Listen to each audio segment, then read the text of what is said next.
Hey everybody, welcome back to the channel. Sam here to break down the NBA Draftkings slate on Wednesday, September 9th. We have a big day of NBA games today. We have game 6 of Toronto and Boston. If Boston can close them out today, Toronto's gotten destroyed 2 games in this series. It's not good, so we'll see if Boston can close them out today or if we're going to go to game 7, and then we have game 4 of Denver and LA Clippers, see if Denver can even up the series to 2-2 or if the Clippers can take a 3-1 lead. But before I get into all of that, if you're new to this channel, make sure to leave a like on the video, subscribe to the channel, turn on the notification bell, leave a comment. All those things really help me out, help me grow. We've had a lot of growth throughout NBA and NASCAR season. NFL is starting now. We got college football. There's college football games this week, but I'm going to start making videos for those next week, so be sure to look out for all that stuff as well. Really excited about all this sports that are going on right now. If you want to get more of my content, you can subscribe to my Patreon for only $10 a month. You're going to get the stats, a spreadsheet of all the stats you need to know, along with projections for DraftKings, FanDuel, Yahoo, SuperDraft. And then you're also going to get a daily article, salary tier rankings, injury notes, and a cash core every single day. So be sure to look out for that. I'll be writing up all that stuff after I'm done recording this video. So be sure to go check out all that stuff. I'll put the link in the description below. If you want to follow me on social media, Twitter's at DFSNateLane, Instagram's at @NateLane_. I'll put those in the description below as well. So I think that's really all I got to say on that. Now let's get into the breakdown. All right, so Boston comes in here trying to close out the Toronto Raptors, and we'll start with Jaylen Brown. It just always seems like a solid play. I don't think he's going to hurt you, but he just hasn't really gone off yet in this series. But at $7,600, I have him projected for 37 minutes right now. I think he could be in for a good game.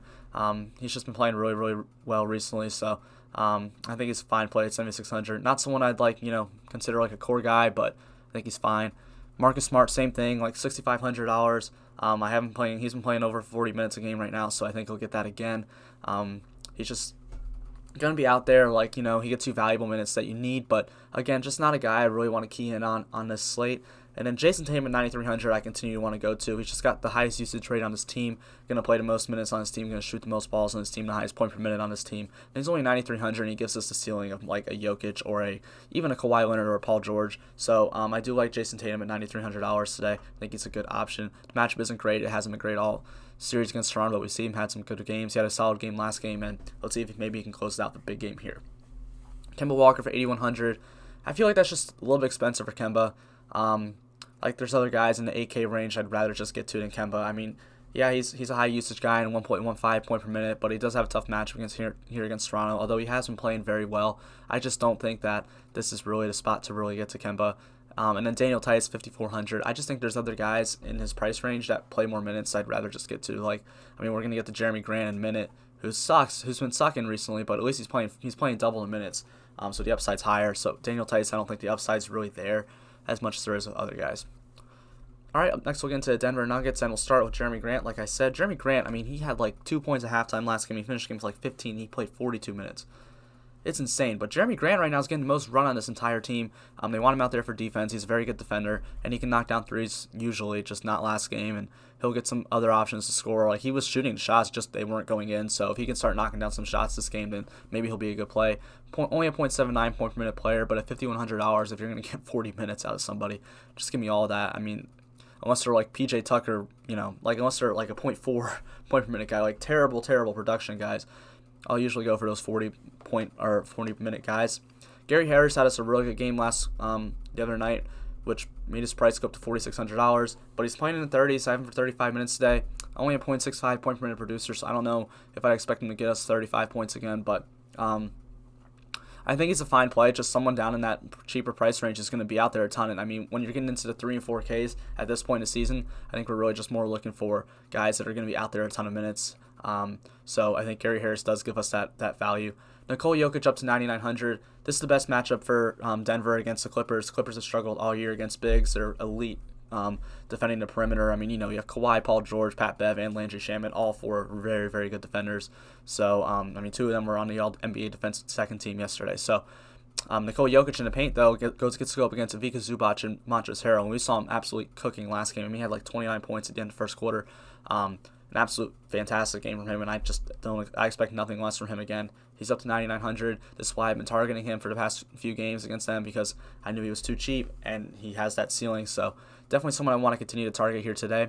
Paul Millsap at 4,800. He's fine. Going to play minutes. He's a fine option, a .99 point per minute guy.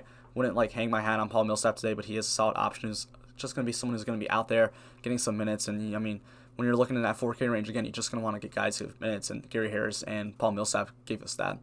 Jamal Murray, $8,600.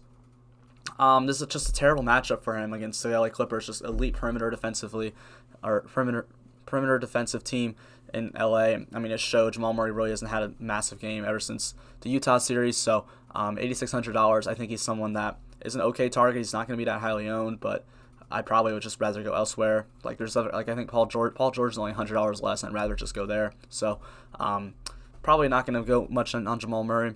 Michael Porter Jr. $5,200, had 40 points in 23 minutes the last game.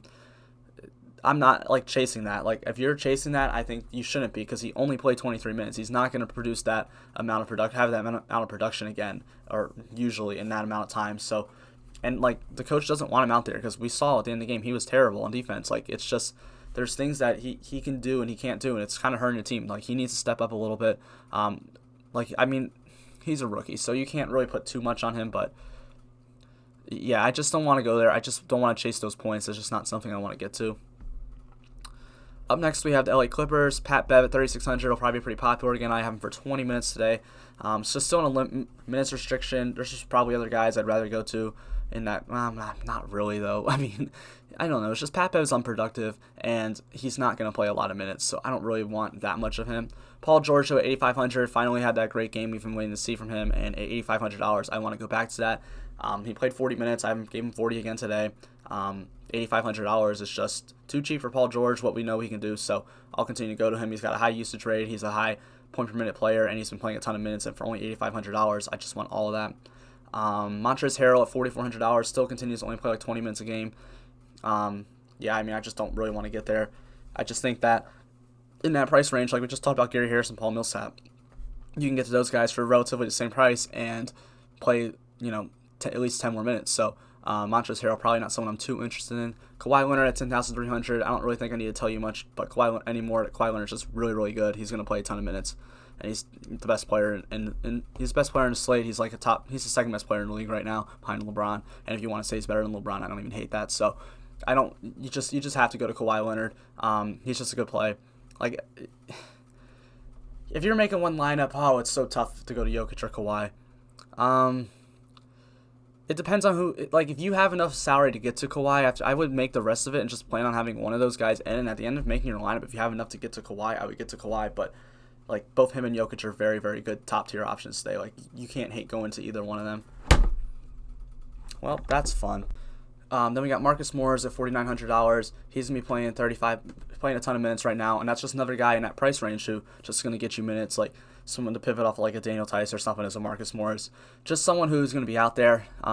Not a great producer, but when he starts hitting threes, he's gonna be a good play. So Marcus Morris is just someone I want to get to. Lou Will at $5,800 always has that ceiling. I always say not to play all three of Paul George, Lou Will, and Kawhi. Stick by that. So. Just play two of those if you want. If only one, that's the way to go too. But Lou Will's good play, $5,800, high point per minute, high usage, and going to play a good bit of minutes. Vika Zubac, $4,800. I'd just rather get a guy that's going to be out there longer. Then we got OG Anunoby at $5,700 for 35 minutes. OG Anunoby's been very productive in this series, but he's just not historically or all year been a productive player. 0.8 point per minute guy, $5,700. I just think that's too much to pay for OG Anunoby, and it's not someone I really want to go to. Up next, we have Marcus Gasol at $4,100, 25 minutes. This guy's just looked terrible. I mean, he's just been so bad in the playoffs. I just don't... Like, he's still Marcus Gasol, and he's still $4,100, but man, does he look bad. I just don't really want to go there. Serge Ibaka, I don't think is going to play. I still gave him minutes right now, but I just don't think he's going to actually play, which does give Marcus Gasol more minutes. It's going to give Boucher some minutes, and $3,000 for Boucher. If Ibaka's out, he may be someone who's sneakily a play here, but I think just Marcus Gasol really gets more minutes, and then he probably actually is a good play. I forgot about that, but yeah. Marcus Gasol, okay, he's probably a good play then. Kyle Lowry, $8,200. I don't want to pay $8,200 for Kyle Lowry. I've said that over and over again. I do not want to do that. Pascal Siakam at $7,800 has looked terrible, but he's still Pascal Siakam, and he's still $7,800. He's going to play 45 minutes. Same thing with Fred VanVleet. VanVleet, we know if he can get hot from the three-point line, it's going to be a very good play.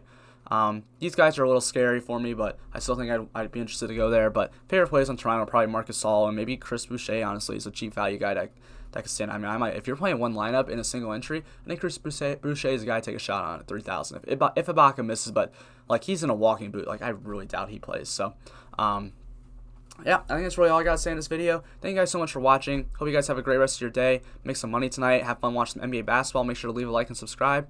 Thank you guys.